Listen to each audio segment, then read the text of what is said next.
Sviatlana Tsikhanouskaya declared the 7th of February the Day of International Solidarity of Belarus, and we're very pleased that this historical event is accompanied by your visit to our online conference. Thank you, Bella. I think now would be the time to give the floor to our leader, Sviatlana, and now we will be able to welcome our elected leader, our symbol of struggle for democratic Belarus, Sviatlana Tsikhanouskaya. Sviatlana, the floor is yours. Dear friends, I would like to welcome all Belarusians, both in Belarus and abroad, as well as everyone who decided to support our people in these days of solidarity.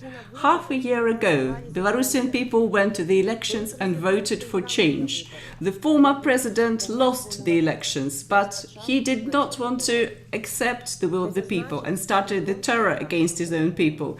That means he lost completely and utterly, and Belarusians will never accept the authority that uses terror, it uses force, and the real power in Belarus is its people. The Belarusian people have proven to themselves and to the rest of the world that they themselves can decide on their fate. Our aim is to bring back freedom and law to our country. We shall reach that, and any obstacles on that path are only temporary.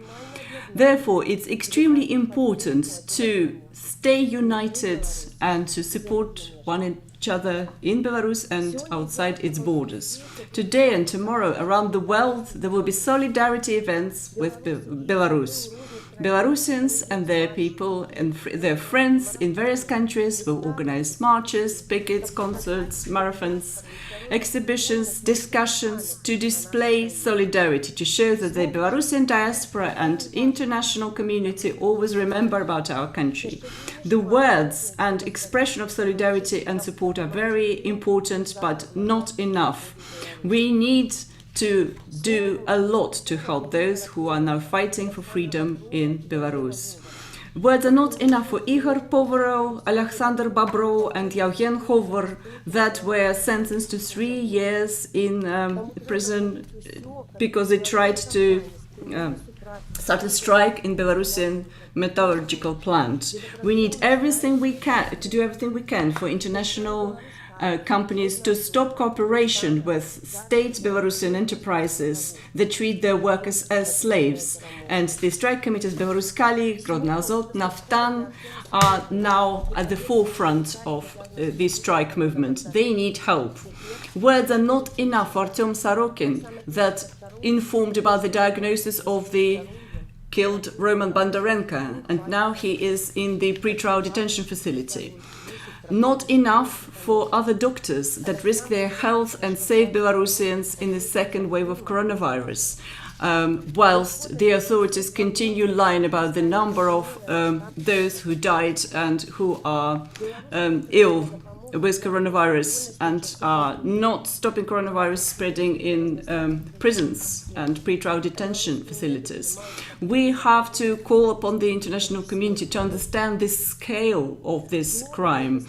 We need the help of international community during the pandemic, access to various tested vaccines, and Belarusian medics need help in defending their personal professional rights. Words are not enough for independent publishers, Mr. Winiarski, Mr. Januszkiewicz, who are now forbidden to publish books in Belarusian, or for the 4 people distributing souvenirs from Symbol Buy shop that were thrown into prison for selling Belarusian national flags.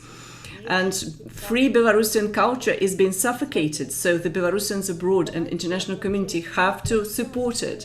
We have created lots of songs, lots of poems, lots of plays about the pain of Belarusians, about our hope. Let's interpret and translate them into all possible languages for the world to understand Belarus. Words are not enough for those who face real terror day by day. These are the dwellers of Novaya Borovaya microdistrict or Lebediny microdistrict that cannot go out on the streets stopped by police.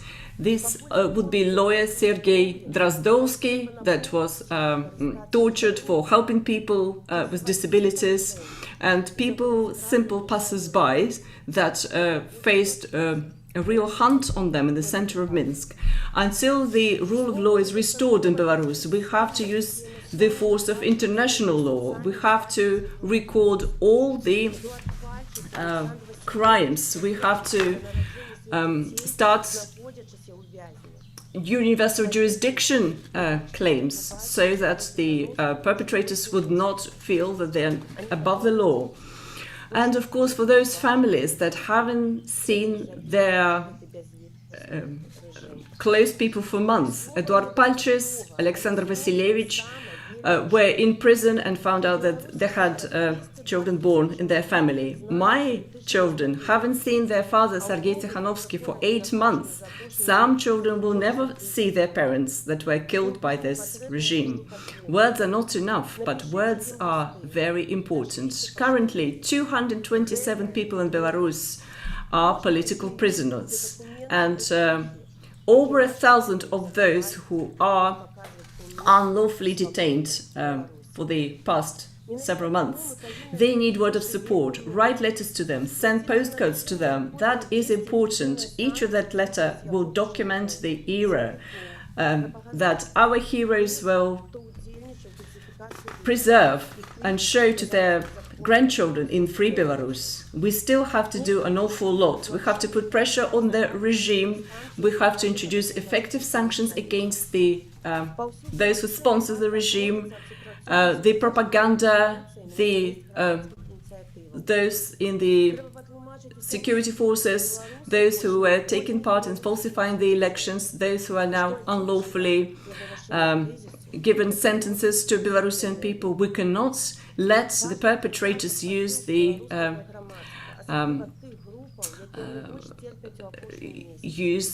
nuclear station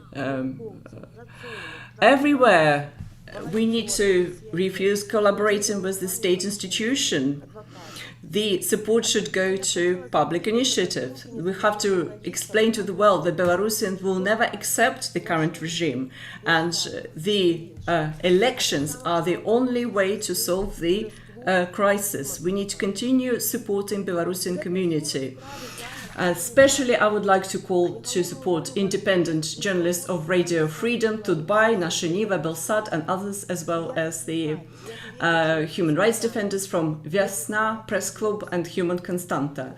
It's very important now, but the main role in fighting for freedom belongs to Belarusians themselves. This summer, they saw their power. They believe in themselves. They are going through extremely hard tests at writing their history, sometimes with blood and tears, but that's our history. We're writing it ourselves, and I'm convinced that that will be the history of victory. Живе Беларусь.